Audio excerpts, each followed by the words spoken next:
There was a time when this melody was played by hundreds of millions of people every day, and everyone around knew what it sounded like. Then there were no iPhones and Android smartphones. The limit of dreams was only the new Nokia. How did such success begin? Why did the company go downhill, and does Nokia plan to return? This is our video. It all started back in 1865, when an engineer and businessman, Frederik Idestam, built a small paper mill in the Finnish city of Nokia. After 6 years, the factory grew to the size of a company, acquired investors, and was renamed Nokia AB in honor of the city of the same name, which is located on the banks of the Nokianvirta River. For the next 25 years, Finns produced paper products, but there were also those in the company who wanted to expand and explore new directions. At the end of the 19th century, Frederik Idestam retired from managing the company, and Leopold Mechelin took over as president, who had long planned to turn Nokia into a manufacturer of cables and electricity. Oddly enough, he did it. In the following years, the company grew and developed, buying up various enterprises and exploring new markets. What Nokia just did not have a hand in: automobile tires, shoes, electric generators, robotics, aluminum, and various chemicals. It even produced gas masks for the Finnish army and was the third largest manufacturer of televisions in Europe. Such is the variety. But when exactly was the mobile division born? We can assume that this happened in 1960, when the company created the first electronics department. The policy of the management did not change, and the division developed. It bought up various promising projects, developed its own. In the 70s, Nokia was the first to enter the era of digital communication. In particular, a digital switchboard was released, Nokia DX200, for automatic telephone exchanges, thanks to which the company successfully entered the telecommunications market.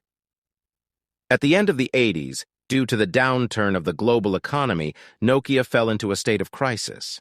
To survive it, I had to abandon unpromising activities, lay off a lot of employees, and focus on new developments, such as telecommunications, and the right choice was made. This was followed by a lot of innovations, which would require a separate video to list. But the main thing is that Nokia did a huge contribution to the development of the mobile industry and GSM networks in particular. She released the world's first GSM mobile for the mass market, Nokia 1011. The next slogan of the company was the phrase, "connecting people." The 94th Nokia 2110 appeared, and millions of people around the world heard the branded ringtone for the first time. Nokia has become the largest manufacturer of mobile phones in the world. In 2003, the indestructible Nokia 1100 appeared, which was bought by more than 200 million people all the time, and a year later the wonderful Nokia 7710 with a touchscreen and a mobile phone console N-Gage.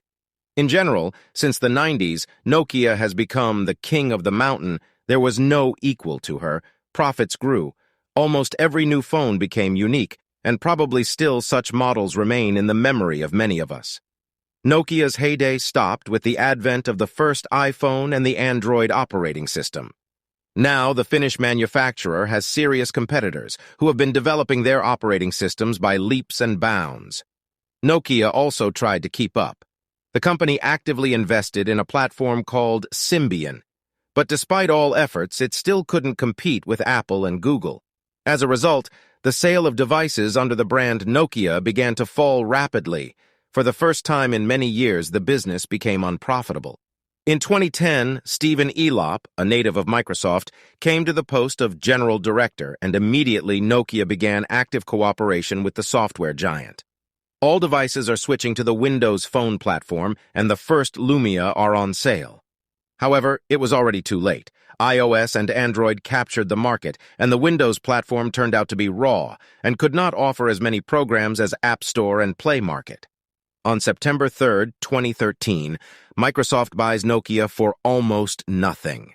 Some say that in order to save the company, it was necessary to choose the easy way and switch to Android. Others say that a native of Microsoft specifically broke up the company so that it could be bought cheaper, and he received $25 million for it.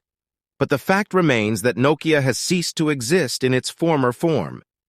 In December 2016, Nokia officially announced its return to the mobile phone market. Stephen is upset, but if there were 25 million after all, then they will warm the soul. However, the company itself will not release anything. It has only sold the rights to release devices to HMD Global and FIH Mobile for the next 10 years. But don't be in a hurry to be upset. The first one was founded by former executives of the good old Nokia, and the second one belongs to the giant Foxconn, which, among other things, assembles the iPhone. Judging by various leaks of information, the companies have serious plans, and they want to return the former glory to the Nokia brand. So far, simple phones have been announced: Nokia 150 and 150 dual SIM. But already at the beginning of this year, they plan to show several smartphones, attention, on the Android operating system. Here, for example, is a pirate photo of a possible Nokia P flagship with 6 GB of RAM and a 23-megapixel camera. But the Nokia Pixel is supposedly the most affordable Android device from the Finns. Of course, many will say that there is little left of the former Nokia. The system is Android. The assembly is Foxconn. But let's hope that some of the patented developments of the Finns will still be used. In any case, the exact information is not long to wait. New smartphones should be shown at the MWC 2017 exhibition, which will be held from February 27th to March 2nd in Barcelona, Spain. Therefore, we put a 3. And wish the Nokia brand a worthy return. Of course, we will monitor the situation, so subscribe to our channel so as not to miss the latest portion of news. Also see 8 facts about LG and the latest issue of the News Digest.